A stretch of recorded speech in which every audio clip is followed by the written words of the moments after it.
बिस्मिल्लाहिर्रहमानिर्रहीम। अस्सलाम वालेकुम। 7.5 एक्सरसाइज, इसके आज लास्ट वाले क्वेश्चन सॉल्व करते हैं। क्वेश्चन नंबर पहले 4 कर लिए थे, 5 से स्टार्ट करेंगे आज।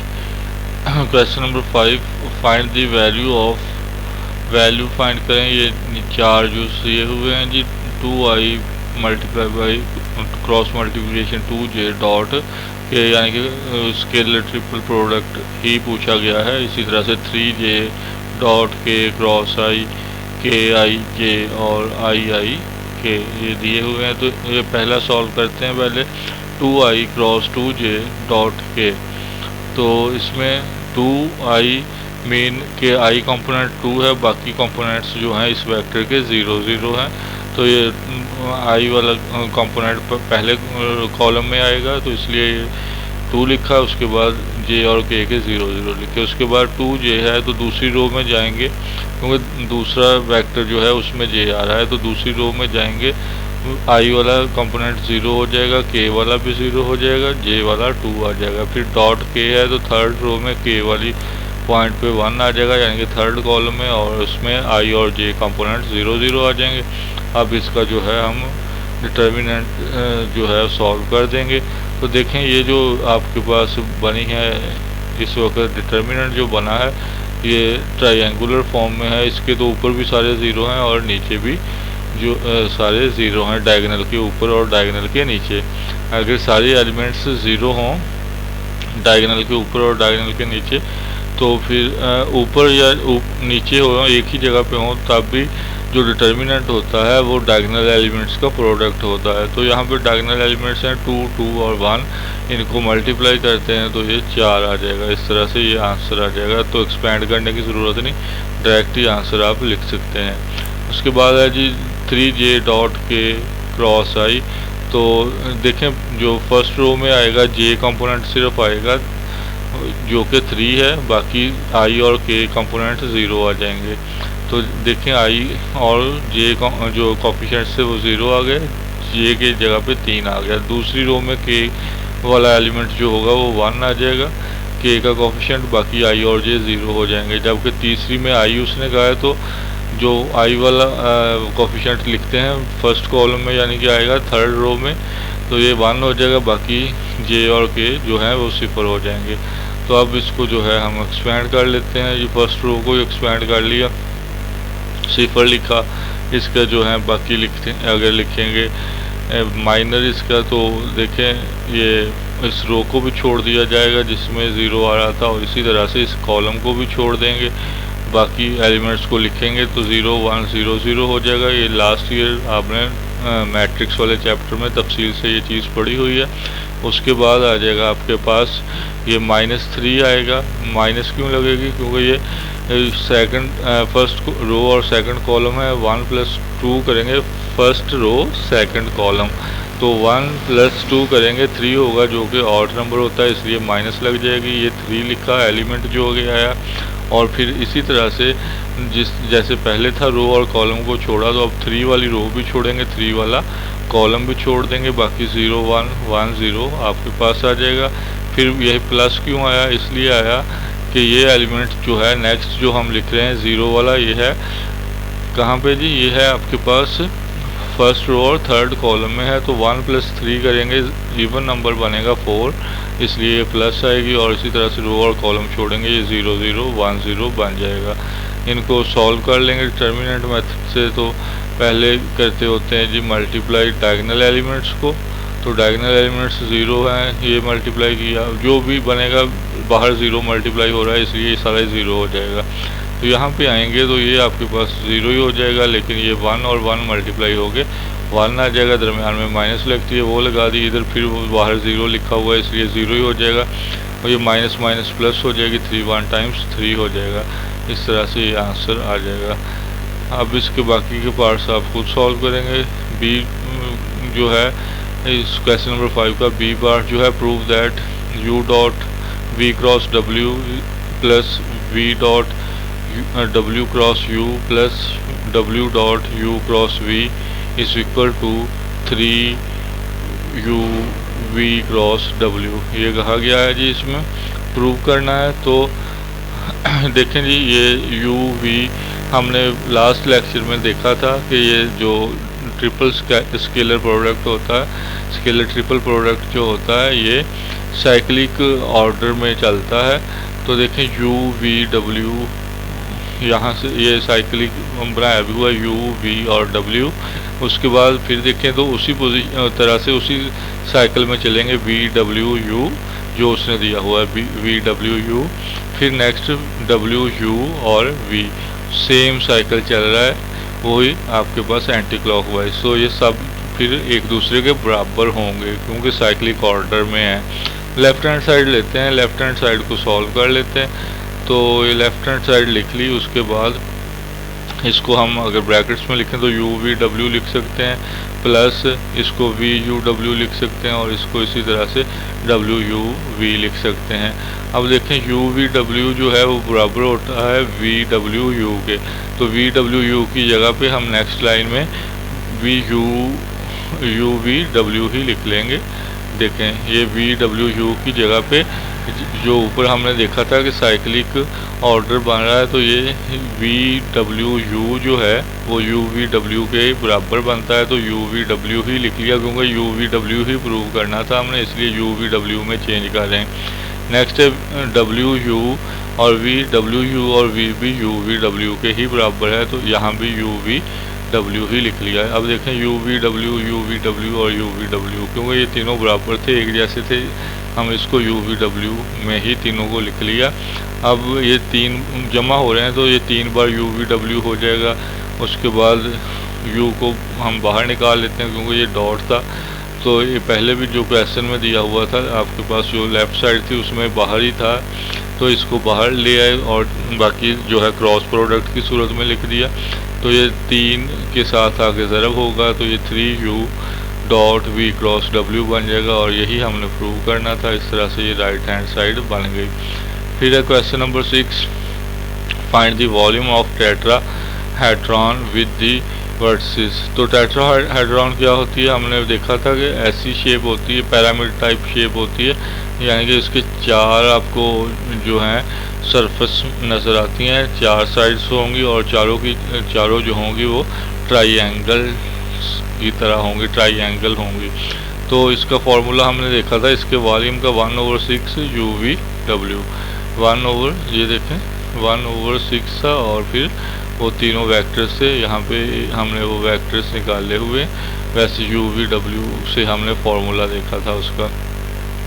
तो ये ए बी और सी और डी 4 पॉइंट दिए हुए हैं, तो हमने ए बी निकालना है, ए डी निकालना है और ए सी निकालना है। ठीक है जी, ये तीनों आपके पास जब आ जाएंगे तो इनका जो क्रॉस प्रोडक्ट होगा उसको ट्रिपल स्केलर जो प्रोडक्ट होगा उसको 1/6 करेंगे तो हमारे पास आंसर आ जाएगा जो कि वॉल्यूम होगा टेट्राहेड्रॉन का। तो ए बी पहले निकालेंगे, बी माइनस ए करेंगे कंपोनेंट्स को, ये आंसर आ गया। फिर ए सी निकालेंगे, फर्स्ट एक्सरसाइज से ये चीज़ें कर रहे हैं कि सी वाले कंपोनेंट में से ए वाले कंपोनेंट्स को माइनस कर देंगे, फिर ए डी निकालेंगे तो डी वाले कंपोनेंट में से ए वाले कंपोनेंट्स को माइनस करते जाएंगे और इस तरह से ये तीनों वेक्टर्स आपके पास आ जाएंगे, ए बी ए सी और ए डी। और वॉल्यूम क्या होगा, 1/6 ए बी ए सी और ए डी का ट्रिपल स्केलर प्रोडक्ट ये आ गया। ये वैल्यूज़ पुट की ए बी की सबसे ऊपर लिख देंगे जो हमने निकाली। देखें कोफिशिएंट्स ही लिखने हैं, ए बी के कोफिशिएंट्स देखते हैं क्या बने थे हमारे पास जी, ये थे ए बी के 1 1 1 ही आ जाएंगे और ए सी के 0 0 -4 हो जाएगा और ए डी हो जाएगा 1 2 2, तो 0 0 -4 1 2 2 ये आ गया।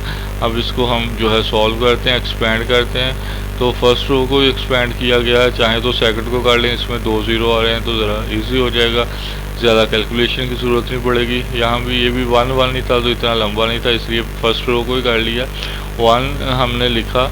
उसके बाद ये 1 वाली रो भी छोड़ें, 1 वाला कॉलम भी छोड़ देंगे, तो बाकी हमारे पास आ जाएगा ये वाले एलिमेंट्स 4 बचेंगे। इनका जब डिटर्मिनेंट लेंगे ये 2 0 टाइम्स 0 हो जाएगा, माइनस फार्मूला की होगी, -4 के साथ भी लगी हुई है तो ये प्लस हो जाएगी, माइनस माइनस प्लस, और ये 4 2 टाइम्स 8 हो जाएगा।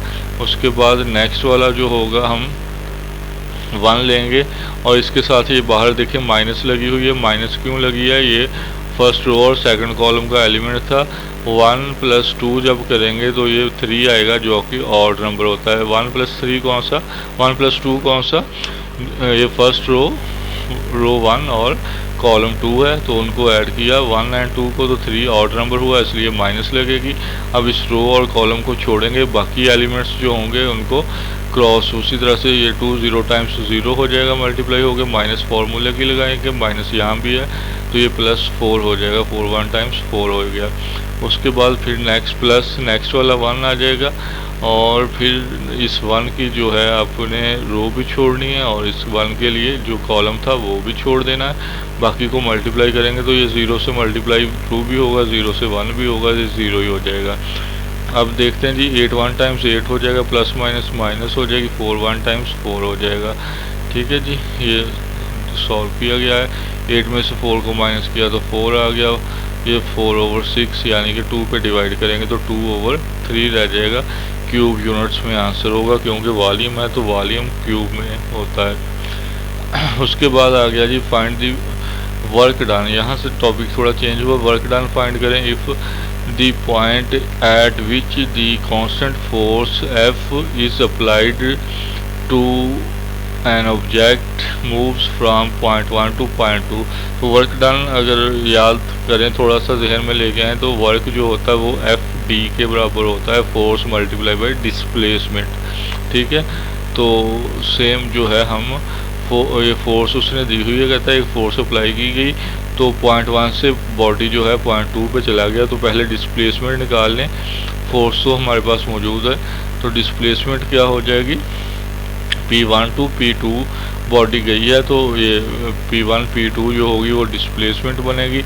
तो क्या करेंगे जी, P2 वाले कंपोनेंट में से P1 वाले माइनस कर देंगे, 2 - 3 करेंगे, साथ में I आ गया, ये देखें। उसके बाद इसी तरह से 4 माइनस ये वाला 1 करेंगे और साथ में J आ जाएगा।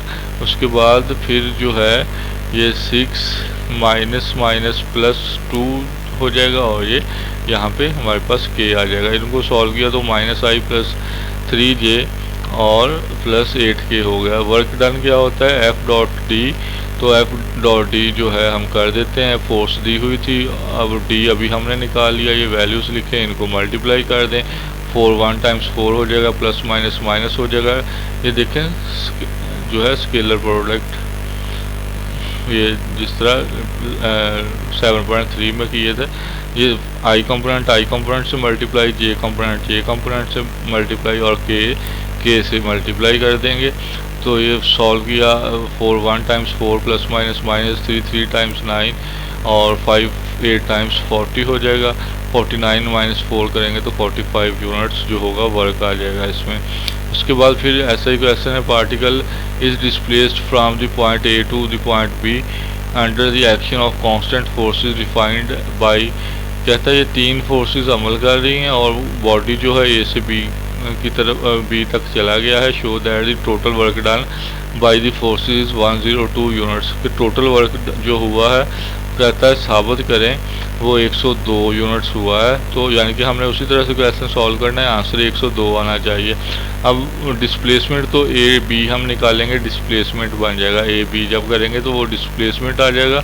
यहाँ पे फोर्स जो है 3 हिस्सों में दी हुई है, तो ये तीनों को हम ऐड करेंगे। ये 2 फोर्सेस यहाँ पे थी और तीसरी ये थी, तीनों को पहले ऐड करेंगे तो टोटल फोर्स बन जाएगी और A B करेंगे वो डिस्प्लेसमेंट बन जाएगी। टोटल फोर्स में तीनों फोर्सेस को ऐड कर लिया जाएगा। I कंपोनेंट सारे ऐड हो जाएंगे, J सारे ऐड हो जाएंगे और K सारे ऐड हो जाएंगे। इस तरह से टोटल फोर्स हमारे पास हो जाएगी 12I + 5J + 11K। और उसके बाद डिस्प्लेसमेंट देखते हैं, वो A B बनेगी। तो A B यानी कि B कंपोनेंट्स में से A वाले माइनस कर देंगे, तो ये हमारे पास I + 7J + 5K आ जाएगा। और वर्क डन किसके बराबर होता है? FD के बराबर होता है। तो ये मल्टीप्लाई कर देते हैं दोनों को, F और D को, जो वैल्यूज़ दोनों हमने निकाली हैं, D की भी निकाली है और F की भी निकाली है, इनको मल्टीप्लाई करते हैं। 12 1 बार 12 हो जाएगा, 5 7 टाइम्स 35 हो जाएंगे और 11 5 टाइम्स 55 हो जाएगा। सबको ऐड करेंगे तो ये 102 बन जाएगी और यही उसने कहा था कि 102 आंसर आता है। उसके बाद नेक्स्ट क्वेश्चन है forces of magnitude 6 units acting parallel to 2i minus 2j plus k displaces the point of application from 1 2 3 2 5 3 7 find the work done. तो ये दो पॉइंट दिए हुए हैं, इनको ए बी पॉइंट समझ लें तो ये डिस्प्लेसमेंट यहाँ से निकल आएगी। दूसरे वाले पॉइंट में से पहले वाला माइनस करते जाएं, 5 - 1 करें और आई आ गया 2 - 3 - 2 करें जे हो जाएगा और 7 - 3 करें के हो जाएगा। इस तरह से ये 4i और प्लस जे प्लस 4k जो होगा हमारे पास डिस्प्लेसमेंट आ जाएगा। जो अब फोर्स है उस फोर्स का थोड़ा सा उसने यहाँ पे घुमा के क्वेश्चन किया है कि वो फोर्स जो है 6 यूनिट्स है मैग्नीट्यूड में, किसके वो फोर्स नहीं बताया जिसके 6 यूनिट्स हैं, लेकिन उसने कहा कि ऐसी फोर्स है जिसके ये पैरेलल है और वो पैरेलल फोर्स जो है 2i - 2j और प्लस k है। इसके 6 के बराबर है मैग्नीट्यूड, जितनी ये है इसकी मैग्नीट्यूड से 6 टाइम्स है वो फोर्स जिससे बॉडी ए पॉइंट से बी पॉइंट पे जा रहा है। तो पहले तो हम इस जो फोर्स है इसका हम निकालते हैं यूनिट फोर्स, उसको फिर 6 से, क्योंकि उसने मैग्नीट्यूड 6 का है, पहले यूनिट फोर्स निकालें, ये वाली जो वेक्टर है इसका यूनिट वेक्टर निकालें। उसके बाद गिवन वेक्टर को के जो यूनिट वेक्टर होगा उसको 6 से मल्टीप्लाई कर दें तो वो हमारी फोर्स आ जाएगी जो हमने अप्लाई की है। उस फोर्स को फिर जो होगा हम डॉट प्रोडक्ट के अंदर डालेंगे। तो ए को हम लेट कर लिया कि ए वेक्टर जो है वो जो गिवन था 2i - 2j + k था। अब इसकी जो फोर्स हमारे पास जो हमने बॉडी पे लगाई है और वो ए से बी पे गया है, वो जो होगी डिस्प्लेसमेंट जिसने की है वो 6 × ए का वो ए वेक्टर जो है उसका यूनिट वेक्टर होगी, 6 जो होगा यूनिट वेक्टर से मल्टीप्लाई होगा, फिर ही वो 6 मैग्नीट्यूड में जाएगा। पहले इसका यूनिट वेक्टर निकालते हैं। यूनिट वेक्टर निकालने का तरीका कि जो कंपोनेंट्स होते हैं इन कंपोनेंट्स को स्क्वायर करके उनका सम किया जाता है। तो ये 7.1 से करते आ रहे हैं, तो ये 2 का स्क्वायर - 2 का स्क्वायर और 1 का स्क्वायर और ऐड कर देंगे, ये 9 स्क्वायर रूट हो गया, वो स्क्वायर रूट लिया तो 3 आ गया। उसके बाद जो है उसका यूनिट वेक्टर निकालने के लिए हमारे पास फार्मूला होता है वेक्टर और वेक्टर की मैग्नीट्यूड। वेक्टर जो गिवन था वो लिख दिया और मैग्नीट्यूड लिख दी। अब वो फोर्स जो उस बॉडी पे लगाई गई है वो 6 × वो यूनिट वेक्टर थी, तो 6 × ये यूनिट वेक्टर जो निकाला था वो किया, 3 2 टाइम्स 6 हो जाएगा। ये 2 को मल्टीप्लाई कर देंगे सबसे, 2 टाइम्स 4 हो गया, 2 टाइम्स 4 हो गया और 1 टाइम्स 2 हो गया। तो ये 4i - 4j + 2k हो जाएगी।